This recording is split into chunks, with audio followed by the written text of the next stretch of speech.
The littlest orphan, he gazed up into the face of the Christ baby, who hung on a gilt-framed frame and smiling above the mantel shelf.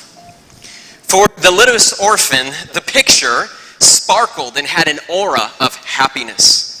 Even the plaque underneath it, which read, "In memory of," could not detract from its joy. Yes, all of the joy of birth, of new life, of love were in that picture of the Christ baby. And the littlest orphan, he seemed, though he could not verbalize it, he could not understand it or explain what he was feeling, yet he sensed it and he felt it. Now the matron was coming down the room. And she had wreaths in her hand. She was on her way decorating the various halls of the orphanage. For you see, the board of trustees of the orphanage, they were to arrive on Christmas Eve. And the littlest orphan was there in the dormitory staring up at the picture of the Christ baby. His thin, sensitive face and curious captivation with the Christ baby led him to be unaware of the matron's approaching footsteps until he heard her sharp voice cut through the silence. "John, what are you doing in here?" Again she asked. "John, what are you doing in here, young man?" "Nothing," he said. "You're not telling the truth, John. You have no right to be in our dormitory at this hour. Report to Miss Mace at once and tell her that I said that you are to write 5 pages in your copybook." Now, it was, against the rules of the dormitory or of the orphanage at that time to spend any time in the dormitory other than sleep, a sleep hour. They weren't allowed to be in there. With hanging head, the little orphan turned away. It seemed terribly unfair. He was just learning to write. He was 5 years old. And 5 pages at 5 years old meant a whole afternoon of cramped fingers and tired eyes. But how could he explain to the matron that the Christ baby fascinated him, that the Christ baby charmed him and comforted him? How could he explain to the matron that the Christ baby's wide eyes had a way of glancing down, almost with understanding, into his own? How could he tell the matron with the few simple words and his limited vocabulary that he loved the Christ baby whose smile was so tenderly sweet? How could he explain to the matron that he spent much of his time there standing in the shadow of the Christ baby and his smile? And so he trudged away without saying anything down the length of the room. When he arrived at Mrs. Mace's schoolroom, Mrs. Mace was the primary school teacher at the orphanage. He delivered his message. He received a copybook. He sat at his desk to write. Did that happen to any of you all? You remember those days, 5 pages? Did any of you do that when you were a kid? He sat down to write. Repeated after me. The cat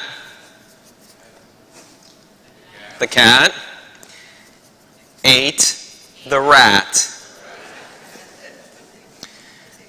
The dog ran after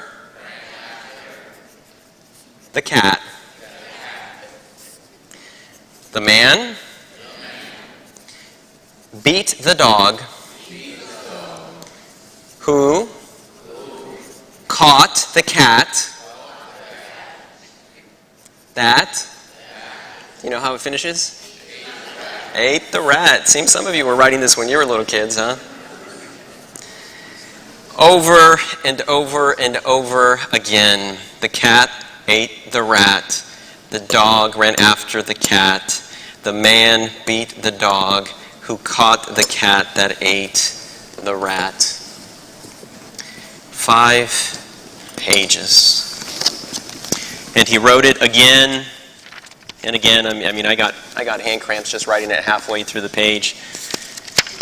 1 page, 2 page, 3 pages, 4 pages, 5 pages. While he was writing, he could hear the rest of the children playing outside in the courtyard while he was writing, but the littlest orphan, he didn't envy them much. All the other children were older and stronger than he, and their games were sometimes hard to enjoy. He had been the last baby taken in before the new rulings stating that 6 years was the minimum age, the entrance age to an orphanage. Now he was only 5 years old, and perhaps it was his very littleness that made the matron more intolerant of him. John felt that he was a problem because his clothing always had to be several sizes smaller than the other children's clothing. His lessons always had to be less advanced than the other children's lessons, and so on and so on and so on. Finally, he finished the last page. He moved his fingers one by one, wondering whether he was still able to move them. He handed the copybook back to Miss Mason, who in turn asked him and said, "John, why did the matron punish you?" Littlest orphan hesitated, but he said, "Because I shouldn't have been in the dormitory, and I was." Miss Mace asked him again, and why? And what were you doing there in the dormitory? Why weren't you outside playing with the other children? And John said, "Because I was looking at the Christ baby over the mantle." You mean the picture that Mrs. Benchley gave in memory of her son, the pastel? Why were you looking at it? No, she was almost going to say "my dear," but she was trained to keep a certain distance, not become too familiar with the students. So why were you looking at it? "Well, because he looks so nice," said the littlest orphan. "He looks like if he had a mother." Supper that night was brief, and afterwards there were carols to practice in the assembly room. The littlest orphan, he enjoyed the singing. There was a red-headed boy in the orphanage who had this beautiful soprano, just this thrilling soprano voice, just a beautiful voice that enthralled the littlest orphan. It was also this red-headed boy who often fought in the courtyard with the other kids. And so as the littlest orphan is there listening to the red-headed boy sing the solo parts, the red-headed boy sang so nice that he would forget that it was that same red-headed boy that at one time had given him a black eye and another time a bloody nose. But there he was, the red-headed little boy, singing something about 3 wise men and or 3 magi's, right? And they were bringing gold and frankincense and myrrh. Is that right? Isn't there a song about that? Is there a song about that? Yeah. And so as the littlest orphan is listening to the song about these magi bringing these gifts to baby Jesus, to the Christ baby, he started wondering, gold. Well, gold. That's what the Christ baby frame is made of, gold. That's very nice. But who is frank and cents? You know, what is that? Who is frank? Is that the name of one of the magi's? And did he have some spare change that he was bringing to Jesus as some gifts? I mean, that's a nice idea. I have a few cents. Maybe I can bring some of my loose coins, my cents to the baby Jesus. And then what about myrrh? What is myrrh? He started thinking to himself in his little 5-year-old mind. Maybe myrrh is a flower. And so as he's hearing the singing and the music, he's trying to imagine. Close your eyes, Newport Richie, close your eyes. He's trying to imagine what the myrrh flower smells like. Now it must be a real flower, not one of those fake flowers made out of cloth. No, it's a real flower. And I wonder what it looks like. I wonder the color. I wonder the shape of the petals. I wonder whether they grew on tall lily stalks or in short pansy stems. And then, without realizing it, Merry Christmas, Retta.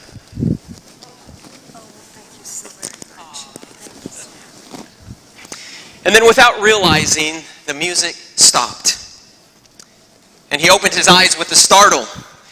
And it was the matron that was speaking once again in her sharp voice.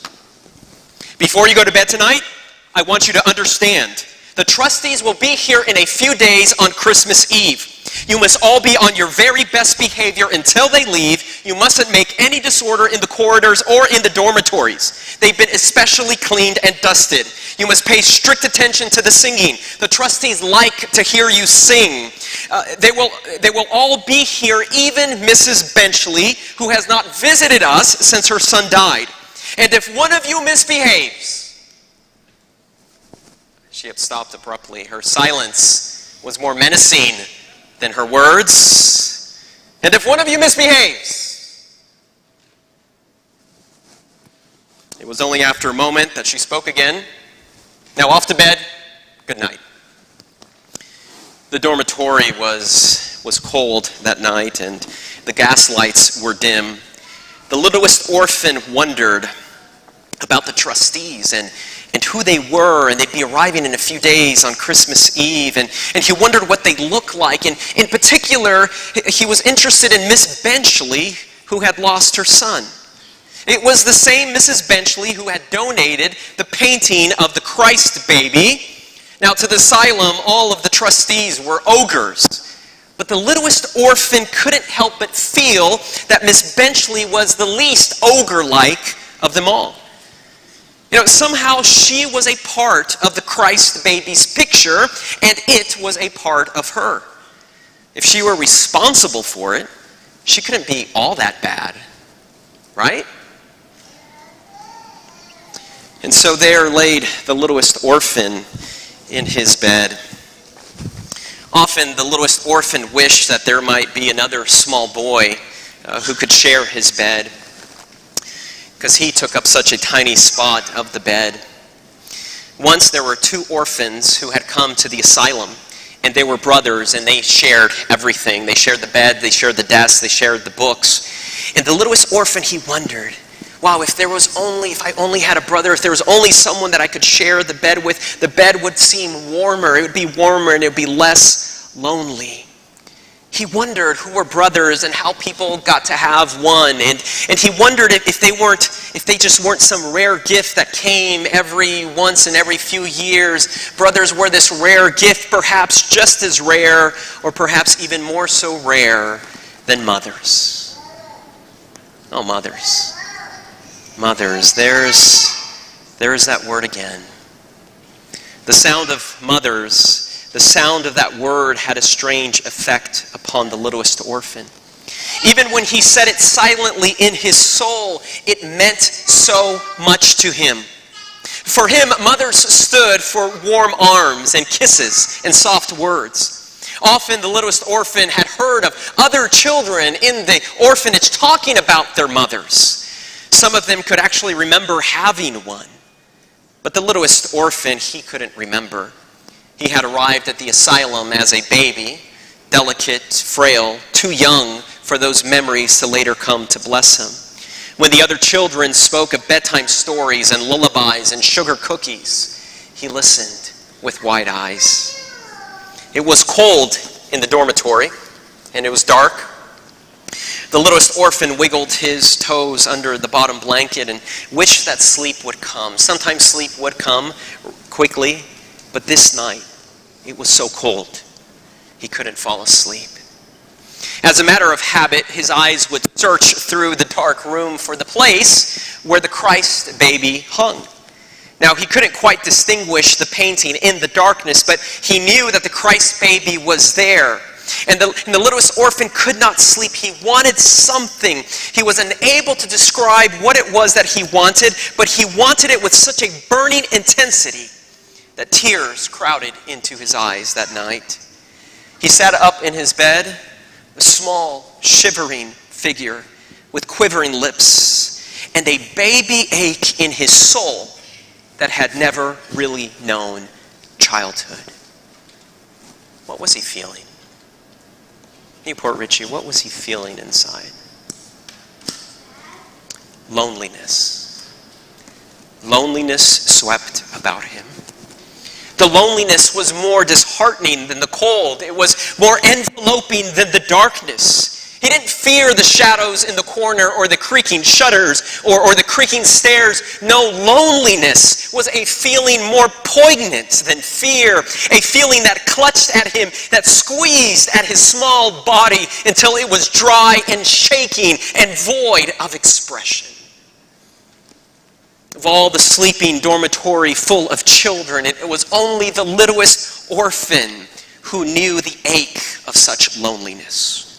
Even the children who had been torn away from their families, at least they had memories. At least they had memories of their family, of their mother, of their father that could comfort them. But the littlest orphan had nothing. Nothing. And that loneliness filled him with a strange impulse. An impulse that eventually led him to slide down over the edge of his bed. The littlest orphan found himself on the floor, crossing the room, bare quiet feet. He didn't want the floor to creak. He didn't want the floor to crack. He didn't want the matron to hear that anyone was walking around upstairs. So he made his way quietly past the endless rows of bed, past the row of lockers, past everything until he stood directly under the mantle with the Christ baby hung above him. Now, even though he couldn't see the picture of the Christ baby for the darkness, he felt the warmth of the amber eyes of the Christ baby looking down tenderly upon him. All at once, the littlest orphan wanted to touch the Christ baby, to hold the Christ baby tight, to feel his sweetness and his warmth. And so he tiptoed back to where the desk was. He tried as best as possible to push it and to move it noiselessly just under the mantle where the gilded frame of the Christ baby was, so that he could climb up to the picture. He climbed up on the table. He climbed up on the mantle. Once on the mantle, the littlest orphan felt around the frame against the wall.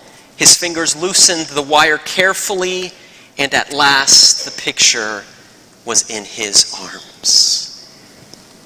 However, to his disappointment, the picture was heavy and it was hard.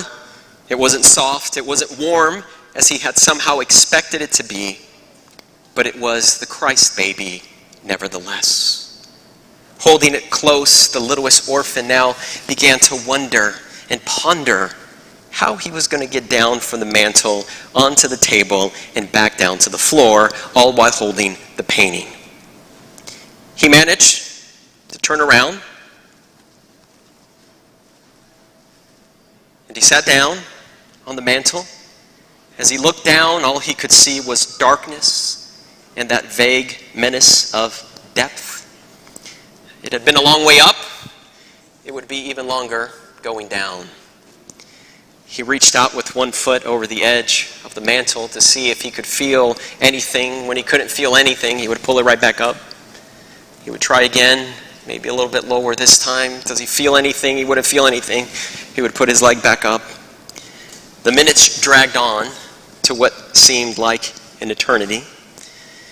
In his little mind, he kept thinking of ways to get down. It was so cold, and he was cold, and he was beginning to shiver, and then he heard it.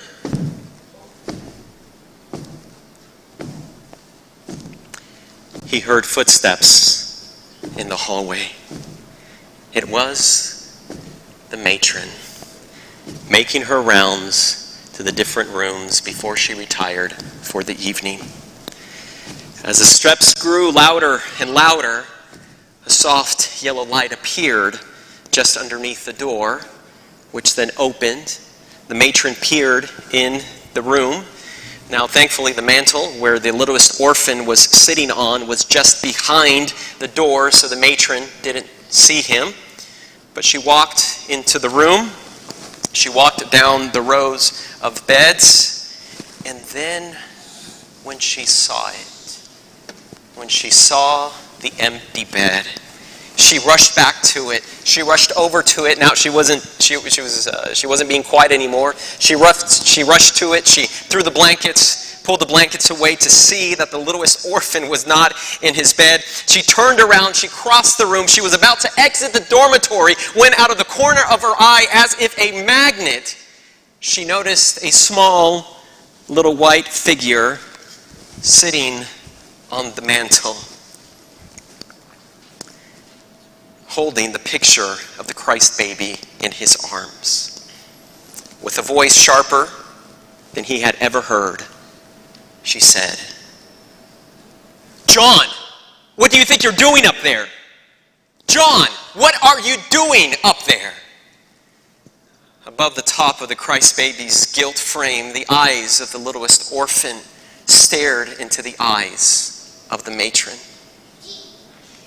By this time, the other boys were starting to wake up from all the noise that was being made, and they were waking up and stirring, and they were looking around and snickering to see what was going on. By this time, the matron spoke again. "John, you're an unruly, no good, nasty, good-for-nothing little boy. Come down at once." His eyes blank with sheer fear, his arms grasping the picture close, forgetting where he was for just a moment. He took a step. He fell forward. He hit the desk. He rolled off the desk. He hit the floor. And when he hit the floor, he bruised his head, he broke his arm, and he splintered the Christ baby's picture. The next few days, the littlest orphan, he lay in bed with his head bandaged, with a cast over his arm. And he was there in the room all alone, his heart wounded. But the pain of his bruises and the threats from the matron of dire punishment once he healed, they did not weigh on him so much as did that bare space over the mantel where the Christ baby had once hung. Christ baby, the meaning of all light and happiness, was no more. For the next couple of days, there he was, all alone once again in bed, alone in the dormitory. At times, the other children would run in and they would share with him about the Christmas tree that had just arrived, and also that they heard that Santa Claus was going to come and make an appearance with his big white beard, and that he was going to bring gifts to all the children. And when he would hear these things from the other children, the littlest orphan would just slide down under the covers, pull the sheets high over his aching head to cover and wipe the tears from his eyes. Christmas Eve finally came. The trustees arrived, and all the children, they got dressed. They went downstairs to sing for the trustees, but the littlest orphan was left all alone in the dormitory. But he could still hear far in the distance, he could hear the singing, "O little town of Bethlehem." Then he heard that one again about gold and frank and his scents and the myrrh flowers. And then he heard that there was silence. Maybe that was a prayer, right? And then he heard clapping, and then a jumble of glad cries. Perhaps that's when it was Santa who had come with his gifts, and he was sharing his gifts with all the children except with the littlest orphan who was alone in his room, in his bed. Littlest orphan's tears, they came like hot rain to his tired eyes. And then he heard the sound once again.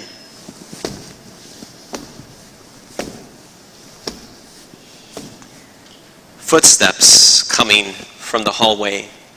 Who was it? Who walked like that? It was the matron. She walked over to his bed, stood over him with a vigorous hand. She pulled aside the covers, and she said, "Sick or not, John, you've got to come downstairs. Mrs. Benchley wants to see the little boy who broke her son's memorial picture. Hurry up, get dressed."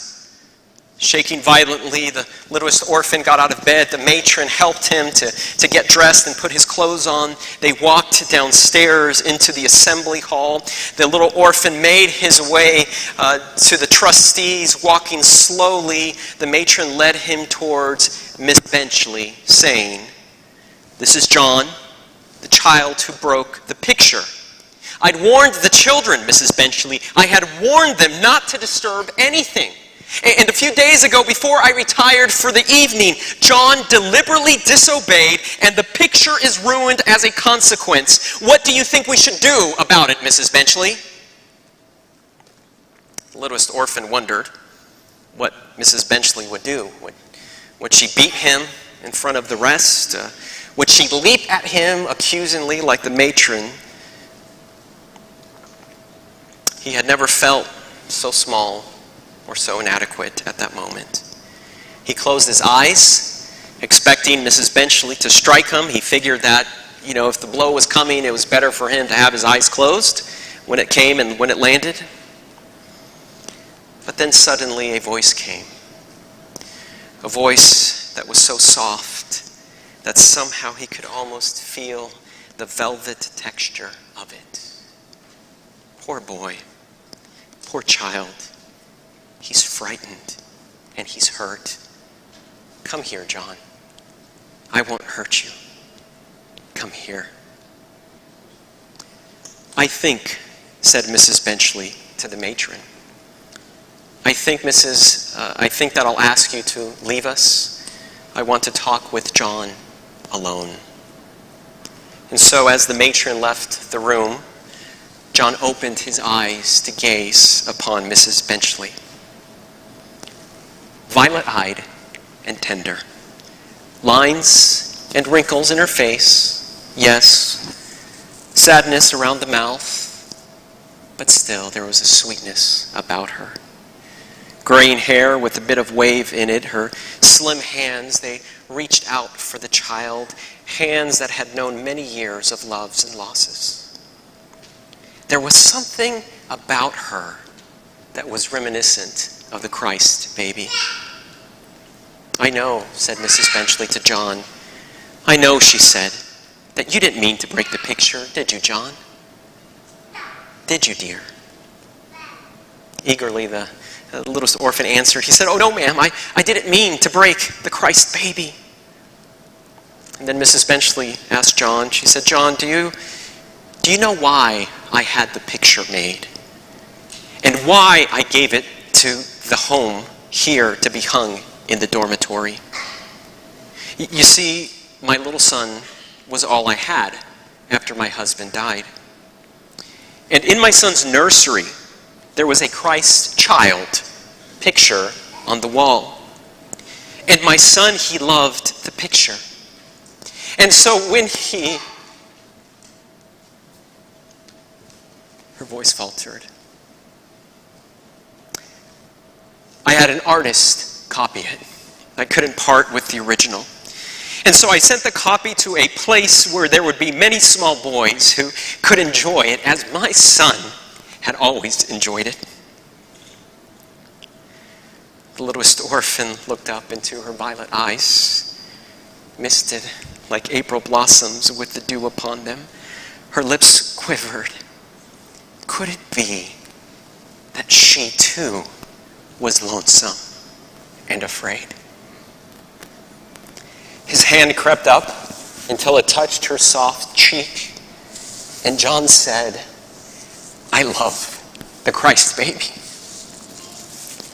All these last few days since he had fallen from the mantle and the littlest orphan had lived in fear and agony of soul. All day long he had known pain, physical pain and the pain of loss. But now in the arms of Mrs. Benchley, the fear was leaving. Suddenly he buried his face into Mrs. Benchley's neck, and he had never known before that there was a place in ladies' necks made just for tiny heads like his. And the tears came, choked by sobs, he spoke. "I didn't mean to break it, Mrs. Benchley.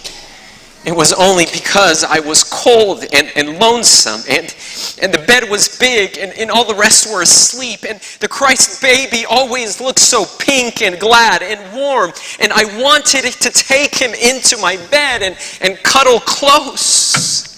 He burrowed his head deeper into the neck of Mrs. Benchley. I wanted him to take him into my bed to cuddle close so that I wouldn't be cold anymore, or lonesome anymore. Mrs. Benchley's arms tightened about the littlest orphan's body, and her tears fell unrestrained upon the littlest orphan's bandaged head. And then with her lips pressed ever so tenderly close to his ear, she whispered, "Not to be cold." It was more to herself than to the little one that she whispered, "Not to be cold or lonesome anymore." To have the nursery opened again, and the sound of tiny feet in the empty rooms. To have the Christ child smiling down upon a sleeping little boy. To kiss bruises away again. Not to be lonesome anymore or cold. Tilting his head back, she said, "John, would you like to come away from here and live in my house with me? How would you like to be